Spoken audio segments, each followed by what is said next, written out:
कौन है आप? मुझे आपसे भय लग रहा है। आप मेरे भैया नहीं हो सकते। सही कहा तूने। जो मेरे विनाश को जन्म दे, उस कुल घातिनी से मेरा कोई संबंध नहीं। महाराज, रक्त के संबंध क्रोध की अग्नि में मत झुलसाइए। जिस बहन को आपने बचपन से आज तक इतना प्रेम दिया, क्या वो आपके विरुद्ध किसी षड्यंत्र में सहायक हो सकती है? भला हमारी संतान आपका विनाश क्यों करेगी? अपनी नवविवाहित बहन पर कृपा कीजिए महाराज। अपने पुरुषार्थ से आपने कितने असुरों को युद्ध में पराजित किया है। आज वो सब दरबारी बनकर आपकी सेवा करते हैं। ये महापराक्रमी कंस, यदि वो मायावी असुर आपको हानि नहीं पहुंचा पाए, तो ये आपकी बहन आपका क्या बिगाड़ सकती है? दया कीजिए महाराज, दया कीजिए। आप बीच में मत पड़िए कुंवर जी। सुना नहीं क्या? इसकी 8वीं संतान मेरा वध करेगी। जब मां ही नहीं बचेगी, तो 8वीं संतान के जन्म का तो प्रश्न ही नहीं उठता। यदि ऐसा है तो आप मुझे मार दीजिए। जब मैं ही जीवित नहीं रहूंगा, तो देवकी की संतान होने की संभावना ही समाप्त हो जाएगी। अपने बहनोई की हत्या का पाप मैं नहीं कर सकता। और बहन की हत्या का पाप कर सकते हैं? जिसे जीवन भर प्रेम दिया है, उसके प्राण लेने का अधिकार है मुझे। प्रिय भैया, यदि आपको इस विषय में इतना संदेह है, तो आप हमारी 8वीं संतान के प्राण ले लीजिएगा। बल्कि 8वीं संतान ही क्यों, उसका जन्म होने तक हमारी सभी संतानों का वध आप स्वयं अपने हाथों से कर लीजिए। स्वामी! हे मथुराधिपति, मेरी पत्नी को प्राण दान दे दीजिए।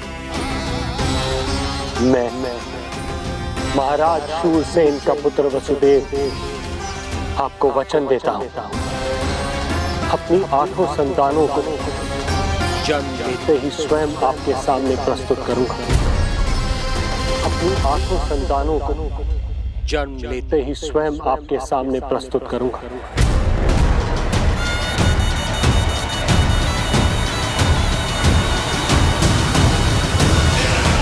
बधाई हो कुंवर जी।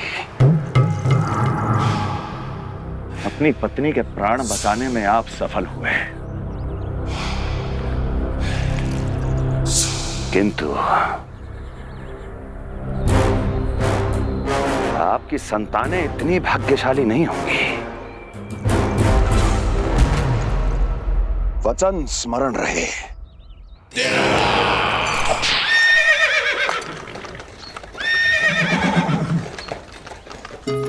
इस तरह रक्त की प्यासी कंस की तलवार की छाया में देवकी और वसुदेव का वैवाहिक जीवन प्रारंभ हुआ।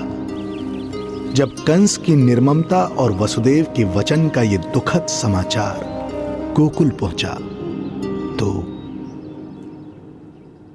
हे नारायण, अर्थात राजा वसुदेव यदि कंस के सामने गिड़गिड़ाते नहीं तो रानी देवकी के प्राण चले जाते। हाँ नंदराज, और अब वो दोनों कंस के महल में हैं, किंतु वो महल भी उनके लिए किसी बंदी गृह से कम नहीं है।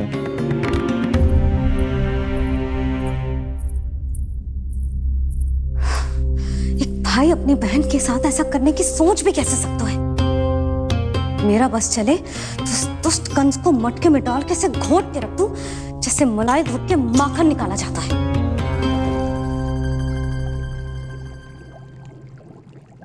ना, माखन ना, जे कंस तो कीड़ा है।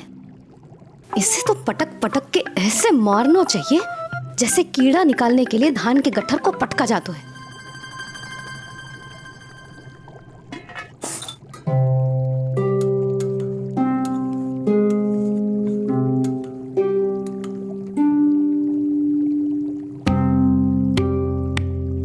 किंतु जब रोहिणी जिज्जी को पता चलेगा तो वो तो अपने आप को ही दोष देंगे, क्योंकि बालक ना होने के कारण उन्होंने ही वसुदेव जी को राजकुमारी देवकी के साथ दूसरा विवाह करने पर विवश किया था। हे ईश्वर, जिस सुख के लिए रोहिणी जिज्जी ने पत्नी जीवन का सबसे बड़ा त्याग किया था, जब उन्हें पता चलेगा कि वही सुख उस क्रूर कंस ने छीन के मटिया मेट कर दिया है, तो कितना कष्ट पहुंचेगा।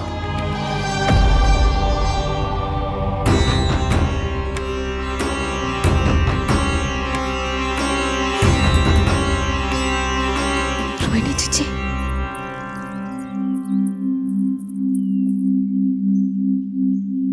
गोप नरेश, कृपया मुझे अपने भैया के पास ले चलिए। संकट के समय मुझे उनके साथ होना चाहिए। किंतु भाभी, पता चलो है वसुदेव भैया और देवकी भाभी कंस के महल में कड़े पहरे में रखे गए। पति पत्नी एक दूसरे का संबल होते हैं। कंस का पहरा कितना भी कष्टदायक क्यों ना हो, इस समय उन्हें और बहन देवकी को मेरी आवश्यकता है।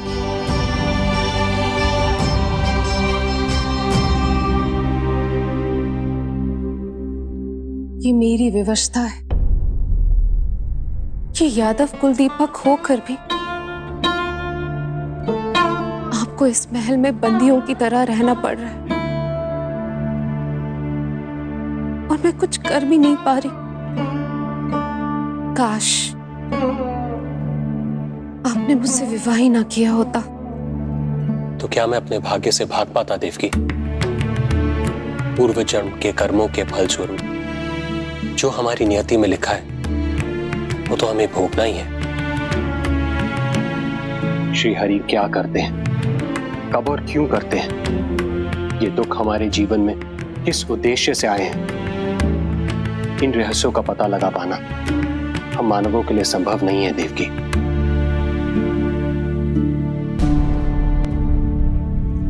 तो फिर चलिए यहां से भाग चलते हैं, कहीं ऐसे स्थान पर जहां भैया की छाया भी हम पर ना पड़ सके। नहीं प्रिय, कंस के गुप्तचरों की दृष्टि हम पर अवश्य होगी, और मैं ऐसा कोई कार्य नहीं कर सकता जिससे तुम्हारे जीवन पर कोई संकट आए। और मैंने उन्हें अपनी सभी संतानों को सौंपने का वचन भी दिया है। अपना वचन मेरे लिए प्राणों से भी अधिक महत्वपूर्ण है देवकी।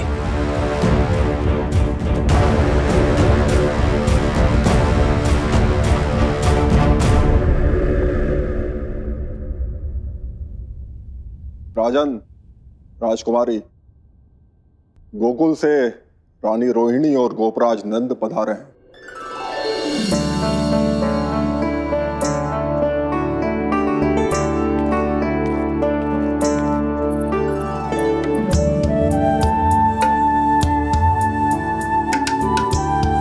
स्वामी,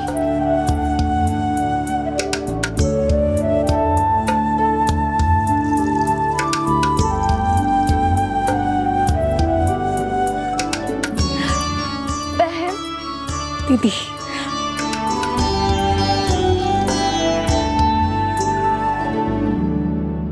भाई नंद, जो आप हमारे लिए कर रहे हैं उसके लिए धन्यवाद शब्द बहुत छोटा है। मैं अपने भाग्य को स्वीकार कर चुका हूं। यदि यही श्री नारायण की इच्छा है तो यही सही।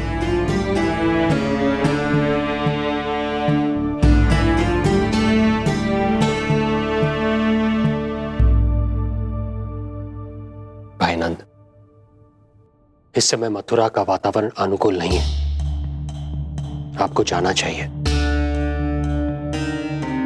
यशोदा भाभी भी चिंतित हो रही होंगी, उनसे कहिएगा हम यहां सुरक्षित हैं अभी तक।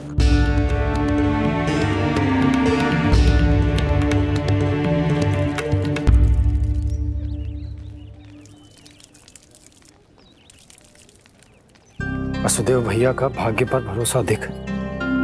वे अपनी संतानों को कंस को अवश्य सौंपेंगे।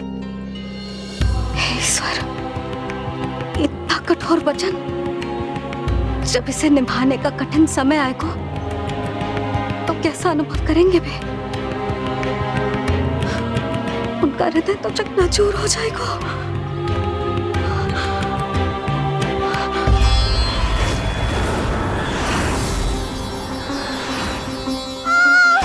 सब्र से सब ठीक हो जाएगा। देवकी, मैं महाराज शूरसेन का पुत्र वसुदेव आपको वचन देता हूँ, अपनी 8 संतानों को जन्म देते ही स्वयं आपके सामने प्रस्तुत करूंगा।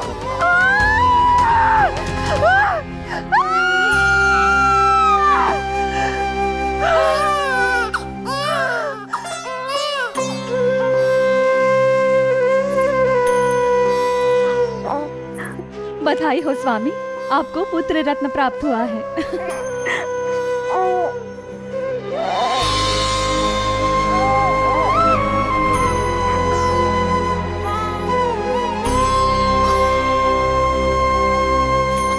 महाराज को पता चला तो क्या होगा?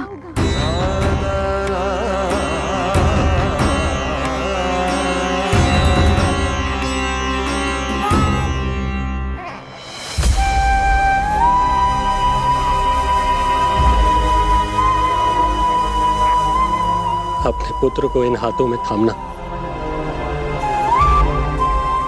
कितने वर्षों से इस पल की प्रतीक्षा कर रहा था मैं, और आज जब यह पल आया है, मेरी आंखों में दुख के आंसू हैं। एक पिता जब प्रथम बार अपनी संतान को गोद में उठाता है तो सबसे पहले यह सोचता है कि उसे क्या नाम दूं, उसका सुनहरा भविष्य कैसे सुनिश्चित करे। किंतु मैं वो भाग्यहीन पिता हूं जो अपने पुत्र का भविष्य मृत्यु के अंधकार में डुबोने जा रहा है। मैं इसे नाम देकर क्या करूंगा?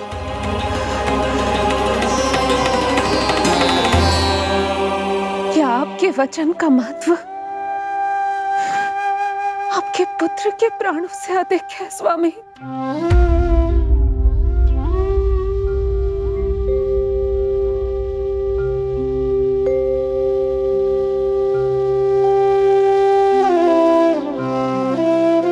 श्री नारायण का दूसरा नाम सत्य होता है देवकी। तुम ही कहो, मैं श्री नारायण से विमुख कैसे हो जाऊं? मुझे अपना वचन निभाना ही होगा। हृदय के टुकड़े टुकड़े क्यों ना हो जाए, मुझे इसे कंस तक ले जाना ही होगा।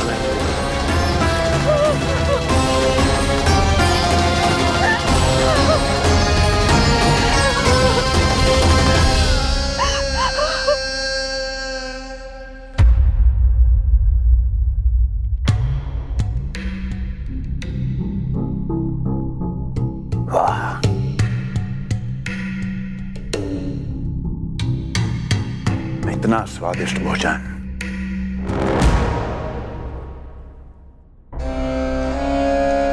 किसी विशेष इच्छा की पूर्ति के लिए मुझे सम्मोहित तो नहीं करना चाहती? मुझे पति के रूप में प्राप्त कर तो चुकी हो, अब प्राप्त करने को क्या क्या बचा है? प्राप्ति? मैं प्राप्ति नहीं, अस्थि हूं स्वामी। प्राप्ति तो छुई मुई बनकर वहां खड़ी है। आप सदैव अपने विषय में ही सोचते हैं, कभी मेरे ओर भी निहारा कीजिए, तभी तो मेरा नाम सही से स्मरण होगा आपको।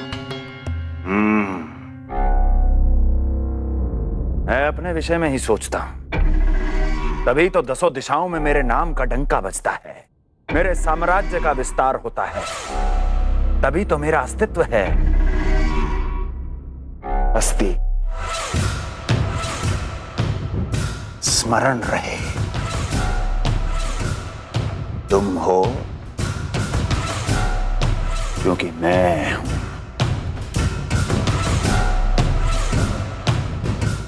वन में यदि सिंह न हो तो उसके आश्रिति पर गीदड़ भी आक्रमण कर देते हैं। सिंह कभी अपने शत्रु को एक क्षण भी जीवित नहीं छोड़ता महाराज।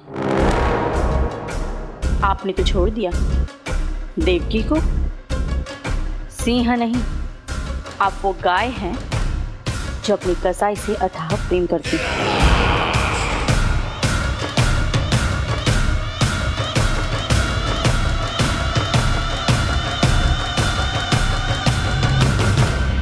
सभी संतानों को जन्म लेते ही मेरे पास लेकर आएगा, ये वचन दिया है वसुदेव ने मुझे। तो फिर आया क्यों नहीं महाराज? प्रथम शिशु का जन्म तो हो चुका है।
कुल के यादव अपना वचन मिथ्या नहीं होने देते महाराज।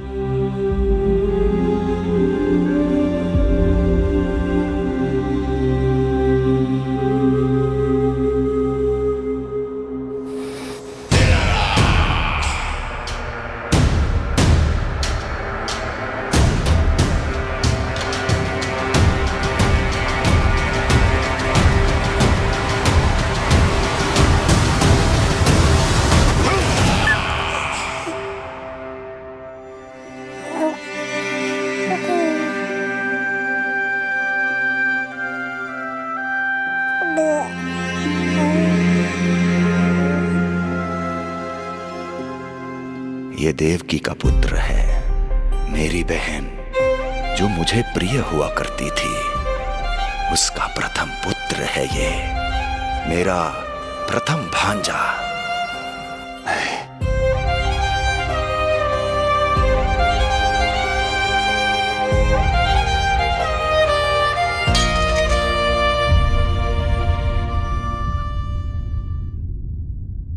इसे वापस ले जाइए कुंवर जी।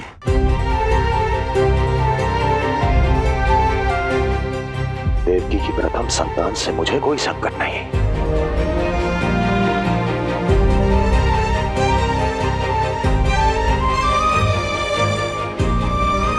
और आपको क्या लगता है कुंवर जी कि मैं कोई राक्षस हूं क्या?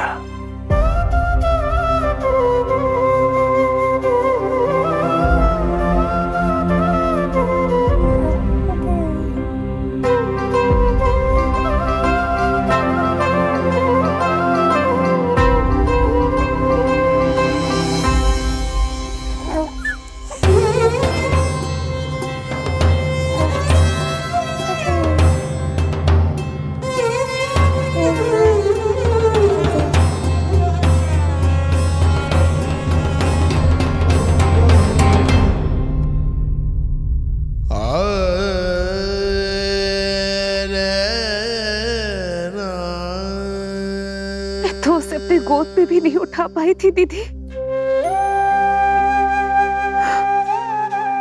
उसका वो सुकुमार मुख मेरी स्मृति से जा ही नहीं रहा। वो मधुर रुदन अभी तक मेरे कानों में गूंज रहा है। मैं तुम्हारी पीड़ा का अनुमान लगा सकती हूँ देवकी। मैंने उसे जन्म नहीं दिया था, फिर भी मेरे कान अभी तक उसके रुदन की ध्वनि सुन रहे हैं। क्योंकि ये अपनी माओ को पुकार रहा है। तुम्हारे भैया ने हमारे पुत्र को प्राणदान दे दिया है देवकी।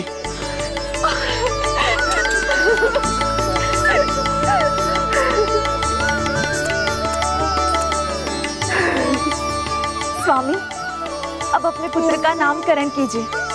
इसे ऐसा नाम दीजिए कि इसका भविष्य यश और कीर्ति से परिपूर्ण हो। कीर्तिमान कीर्तिमान होगा इसका नाम।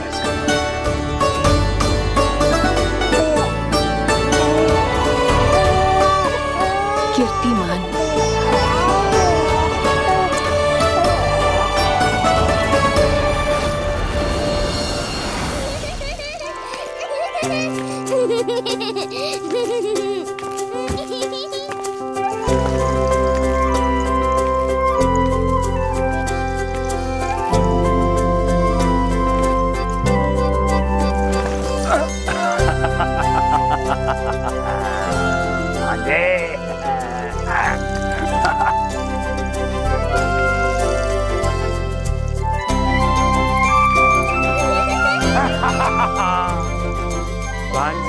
भांजे, मामा से बचना असंभव है। मामा जी, आपकी भुजाओं में कितना बल है, मुझे पीड़ा हो रही है। मेरा दूसरा हाथ पकड़ लीजिए। तुझे पीड़ा हो रही है? ये ले।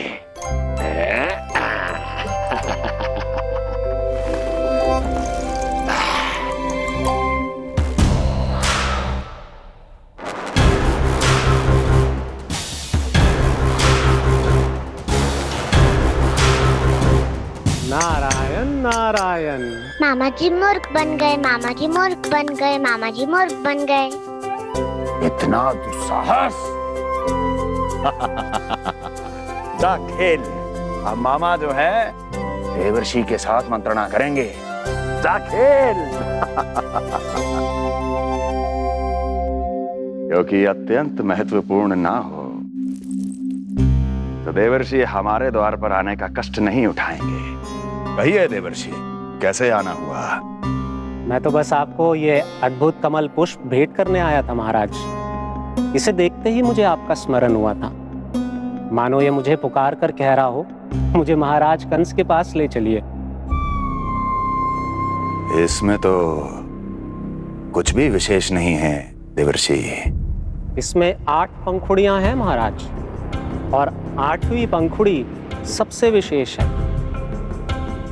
यदि विश्वास न हो तो आप स्वयं गिनकर देख लीजिए। आप मेरा उपहास कर रहे हैं देवर्षि। आप गिनिए तो सही महाराज। 1 2 3 4 5 6 7 8। क्या आप निश्चित रूप से कह सकते हैं कि यही 8वीं पंखुड़ी है? विचार कीजिए महाराज। क्या आप बिना किसी शंका के कह सकते हैं कि कौन सी पंखुड़ी पहली है और कौन सी 8वीं? क्या आप पूर्ण विश्वास के साथ कह सकते हैं कि कौन प्रथम है और कौन अंतिम? फिर चाहे वो पंखुड़ी हो या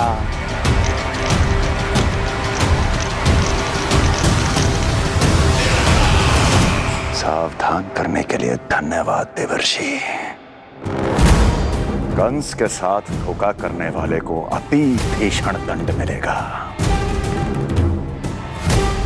भविष्य में ऐसी कल्पना मात्र से ही मेरे शत्रु भय से कांप उठेंगे। मथुरा नरेश, मैं तो मात्र पंखुड़ियों की बात कर रहा था। यदि आपने कुछ और समझ लिया है तो उसका उत्तरदायित्व मेरा नहीं है। नारायण नारायण।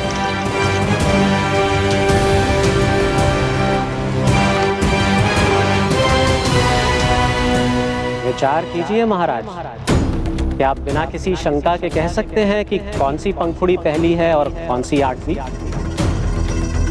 क्या आप पूर्ण विश्वास के साथ कह सकते हैं कि कौन प्रथम है और कौन अंतिम? फिर चाहे वो पंखुड़ी हो या... मामा जी मोर बन गए, मामा जी मोर बन गए, मामा जी मोर बन गए, मामा जी मोर बन गए।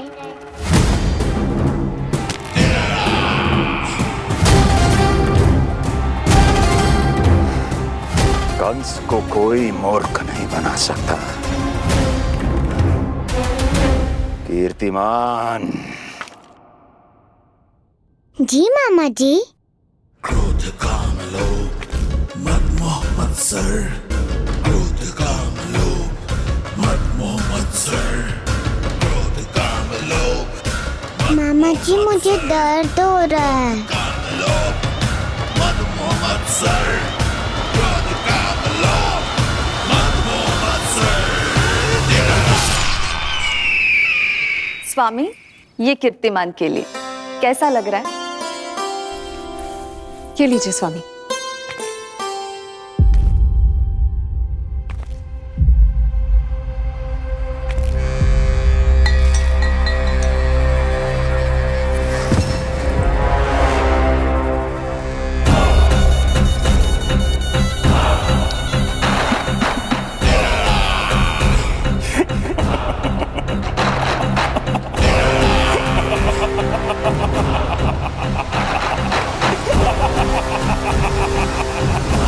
नेत्रों के सामने अपनी संतान की हत्या होते हुए देखना कितना पीड़ादायक रहा होगा ये दृश्य।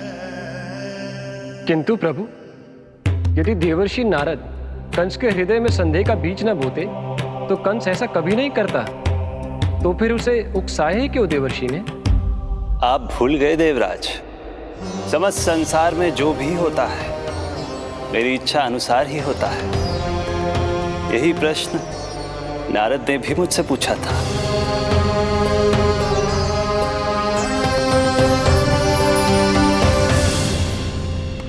नारायण नारायण।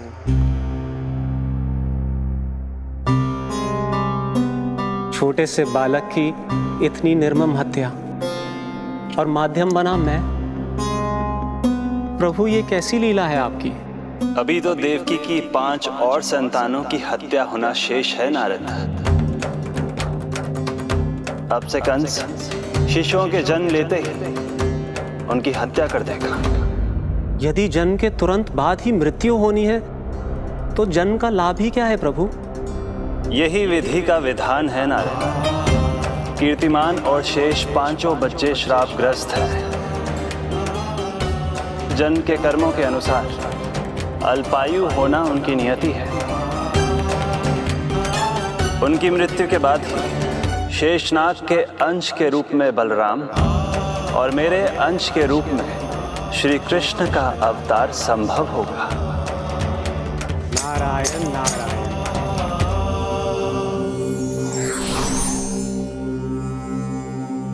देवकी के पुत्र एक के बाद एक जन्म लेते रहे और उनकी हत्या कर कंस अपने पापों की संख्या में वृद्धि करता रहा। नहीं! मत मारो! मेरा पुत्र!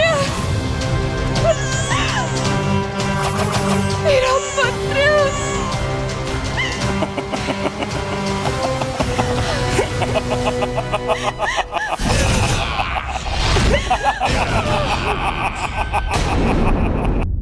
अब उसकी क्रूरता की कथा ऐसे मोड़ पर आ पहुंची जहां से वापसी असंभव है, क्योंकि अभी अभी उसने देवकी के छठे पुत्र का वध कर दिया है। हे प्रभु, कितना दुर्दांत है ये कंस। किंतु एक ही जन्म में एक साथ 2 माताओं का पुत्र बनने में उसने आपकी सहायता कैसे की प्रभु? उसके भय ने उससे ये कार्य सहज ही करवा दिया देवराज। जन्म लेते ही माता देवकी के सभी पुत्रों की हत्या कर उसने मुझे विवश कर दिया है। अब जीवित रहने के लिए मेरे अवतार को माता देवकी की कोख से जन्म लेने के तुरंत बाद मैया यशोदा के पास गोकुल जाना ही होगा। और इस प्रकार कंस के कारण एक ही जन्म में दो माताओं का पुत्र बनने का आपका वचन सत्य सिद्ध होगा। आपकी लीला अपरंपार है प्रभु। आप सब अब निश्चिंत होकर जाइए। मेरे अवतार के जन्म होने की घड़ी अब निकट ही है। हम धन्य हुए प्रभु। हम धन्य हुए प्रभु।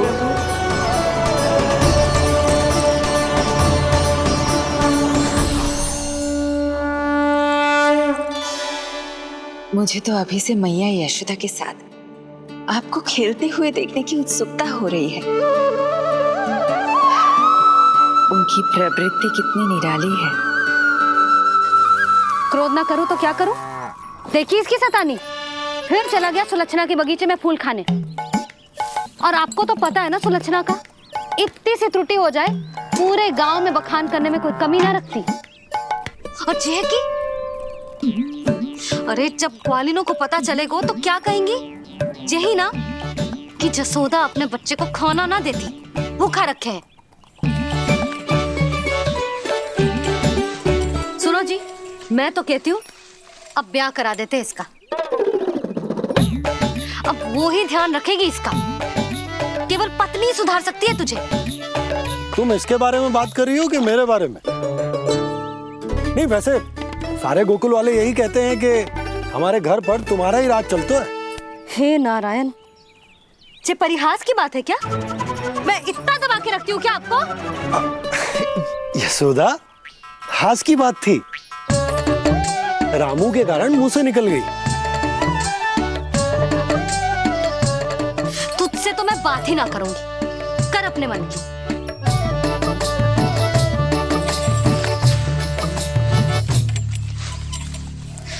पता है तुझे कितना क्रोध आता है जब तू ऐसे बिना बताए घर से चला जाता है।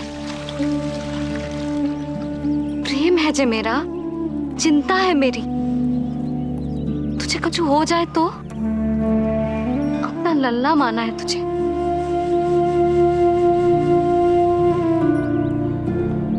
मेरे भाग्य में तो मां बनना लिखो ही ना है।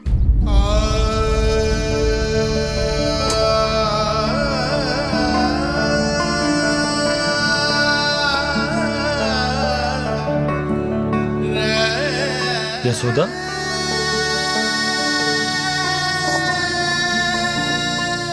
आपको पता है, जब मैं छोटी थी इसके जैसी चंचल थी। गांव वाले कहते थे एक बार बड़ी हो जाएगी अपने आप ठहराव आ जाएगा। ना आयो। फिर बड़े बूढ़े कहने लगे चिंता की कछु बात ना है, एक बार शादी हो जाएगी सब ठीक हो जाएगा। ना हुआ। फिर सबन ने कही एक बार बालक हो जाने दो, गोद भर जाएगी अपने आप परिपक्व हो जाएगी। पर गोद तो भरी ना मेरी। बालक तो हुआ ही ना। उस पर जब जे भी भाग जाता है तो मुझे रह रह के यही स्मरण होता है कि कमी मुझ में ही है। मैं ही किसी बात का ध्यान न रख पाती। संभव है यही कारण से नारायण ने बालक ना दियो मुझे। यदि देते तो बहुत बुरी मैया बनती मैं। यशोदा, क्या होगा तुम्हें? कहाँ की बात कहाँ लेकर जा रही हो तुम?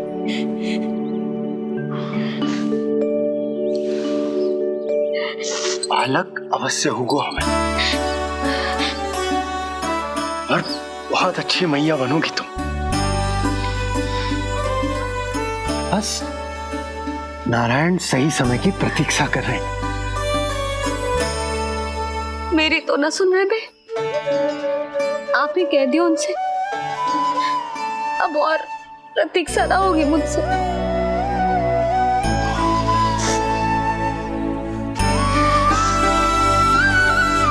नहीं हो रही मैया। तो फिर मैया की इच्छा पूरी कीजिए प्रभु। जिस क्षण की प्रतीक्षा मुझे इतने वर्षों से थी, बस अब वो निकट है। किंतु प्रभु, आपको तो माता देवकी का 8वां पुत्र बनकर जन्म लेना है, तो फिर 7वां पुत्र? धीरज रखिए, धीरज। आपको तो ज्ञात ही है, मेरे यहां देर है, अंधेर नहीं।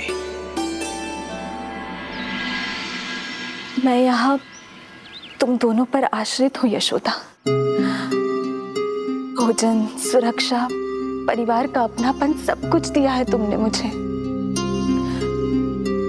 किंतु मेरा दुख मुझे एक क्षण भी चैन लेने नहीं देता। मेरे स्वामी और बहन देवकी कितने ही वर्षों से कंस की काल कोठरी में बंदी है। दिन रात नियति के शाप को सहन करने के अतिरिक्त और कोई उपाय नहीं है उनके पास। ऐसे में मैं सुख की सांस कैसे लूं? कीर्तिमान की हत्या के बाद मेरी सुरक्षा के लिए मेरे स्वामी ने मुझे यहाँ भिजवा दिया, चुपचाप। किंतु मेरा हृदय तो वही छूट गया यशोदा। इससे तो अच्छा होता कि मैं भी उसी कारागार में होती, मेरे स्वामी और बहन देवकी का दुख तो साझा कर पाती। अपनी 6 संतानों को कंस के हाथों मृत्यु के गोद में जाते देखा है उन्होंने।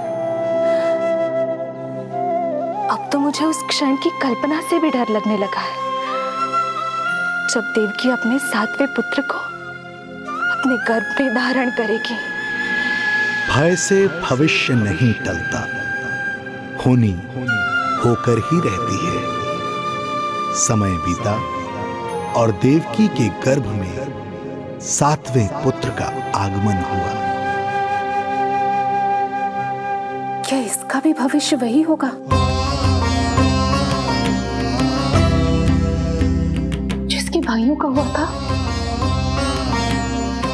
इस बंदी गृह की दीवारें, प्रत्येक ईंट, प्रत्येक पत्थर, यहां तक कि यहां की वायु भी उस कंस की बंदी है।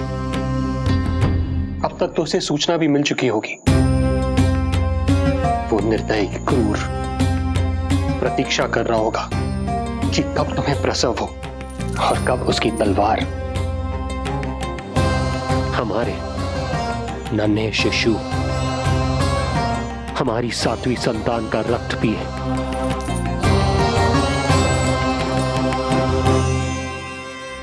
दुर्जन, तुम देवकी की कालकोठरी के बाहर स्वयं उपस्थित रहोगे, प्रत्येक पल 8वां प्रहर। जैसे ही शिशु पहली श्वास ले, तुम मुझे सूचित करोगे। अवश्य महाराज, आज्ञा दें।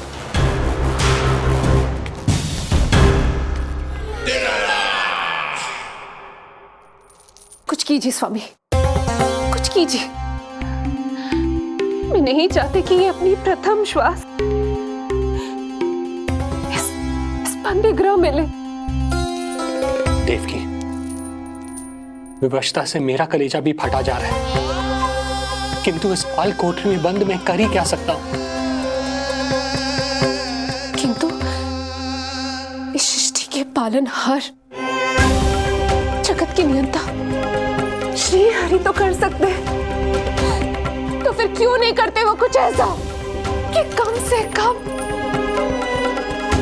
मेरी इस संतान का अंत उतना दुखद ना हो जैसा अन्य संतानों का हुआ था। क्यों नहीं करते वो कुछ? हरि, क्यों नहीं करते?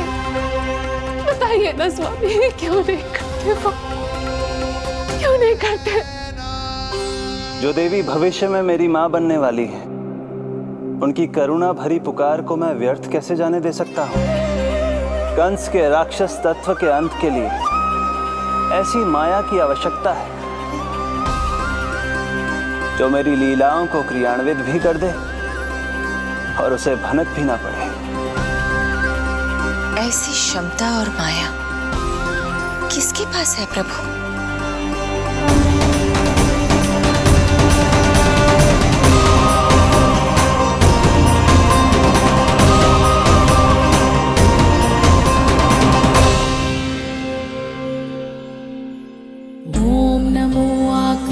वर्षिणी ज्वालामालिनी ॐ नमो भगवती क्लेशनाशिनी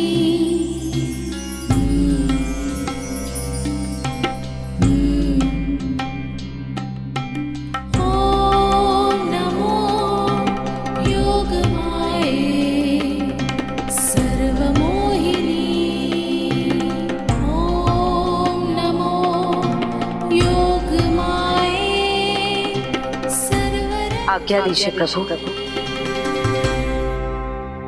माता देवकी का गर्भपात करके उस संतान को रानी रोहिणी के गर्भ में स्थापित कीजिए देवी।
योग माया ने अपना कार्य पूर्ण किया।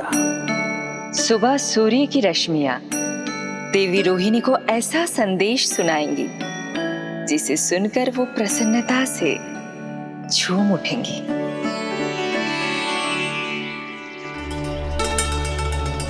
यादव कुल के नए राजकुमार के आगमन पर बहुत बहुत शुभकामनाएं रानी।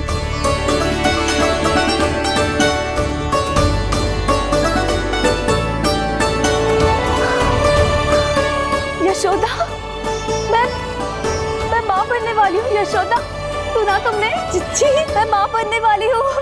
मैं माँ बनने वाली हूँ यशोदा। मैं अरे संभाल के जीजी चिकार कर रही हो। बधाई हो चिच्ची, बधाई हो, बहुत बहुत बधाई हो।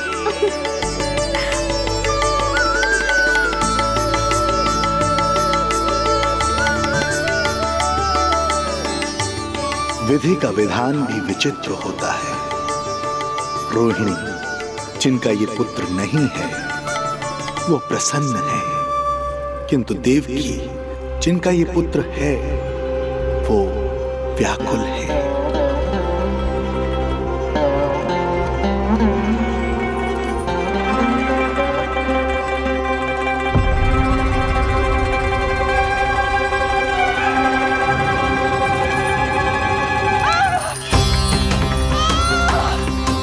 हुआ देवकी? तुम ठीक तो हो? स्वामी, स्वामी मेरा पुत्र, स्वामी हमारा पुत्र चला गया। स्वामी हमारा पुत्र चला गया। धीरज धरो देवकी, संभव है यही श्री हरि की इच्छा हो। किंतु मैंने उनसे ये तो नहीं मांगा था ना स्वामी। मैंने कहा था हमारा पुत्र यहाँ श्वास न ले। इसका ये अर्थ नहीं था। क्यों किया नारायण ने ऐसा? क्यों किया?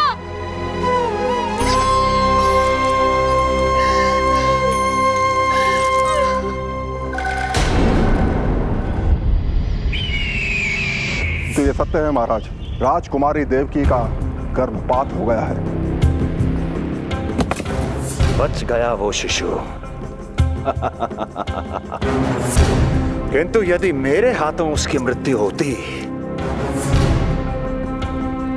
तो अधिक कष्ट होता उसे। सुख में समय पंख लगाकर उड़ता है। शीघ्र ही रोहिणी के प्रसव का दिन आ पहुंचा और उसने एक स्वस्थ और सुंदर बालक को जन्म दिया।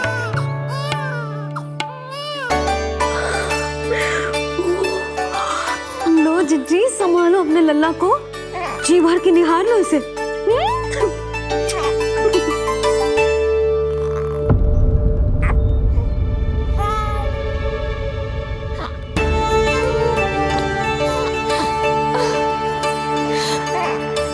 मेरा पुत्र राजकुमार।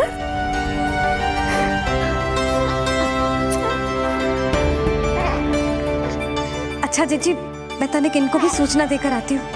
वसुदेव भैया तक भी तो जी शुभ समाचार पहुंचानो है। राजकुमार कौन है? हाँ, गोकुल का राजकुमार है। हाँ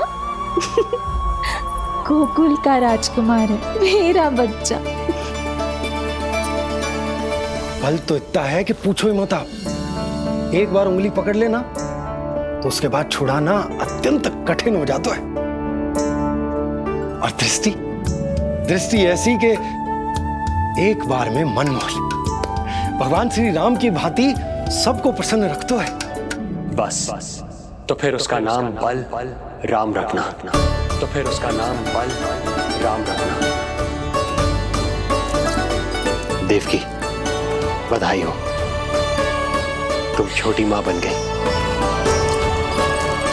भैया, आप दोनों कछु चिंता न करियो। बलराम का लालन पालन मेरा उत्तरदायित्व है। उसे कछु कमी ना होने दूंगा मैं।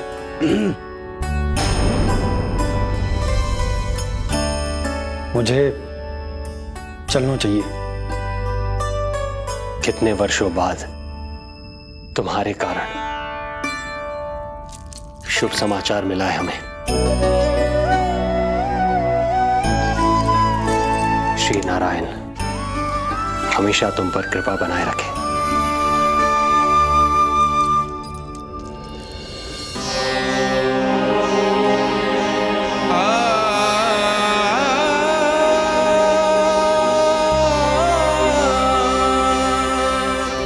आपको बहुत बहुत बधाई हो स्वामी।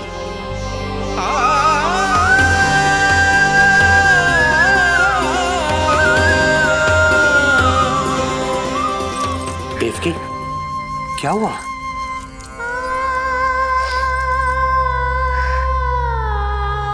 कुछ नहीं। रोहिणी दीदी ने हमको वो सुख दे दिया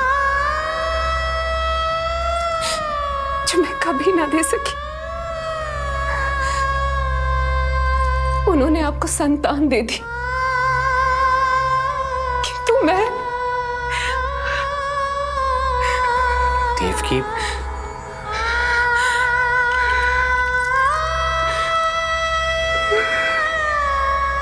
इस समय जो व्यथा माता देवकी की है वही पीड़ा माता यशोदा की भी है।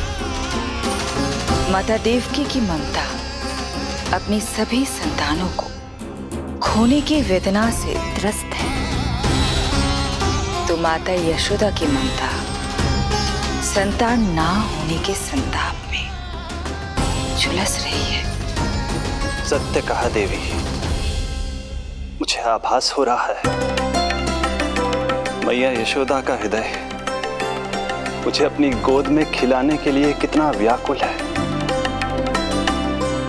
सच्ची श्री हरि, सच्ची में प्रसन्न हूं मैं कि आपके आशीर्वाद से रोहिणी जीजी को इतना प्यारा लल्ला हुआ है। पर मुझसे क्या त्रुटि हुई नारायण? मुझे क्यों न दियो आपने लल्ला? मुझसे क्या त्रुटि हुई नारायण? मुझे क्यों न दियो आपने लल्ला?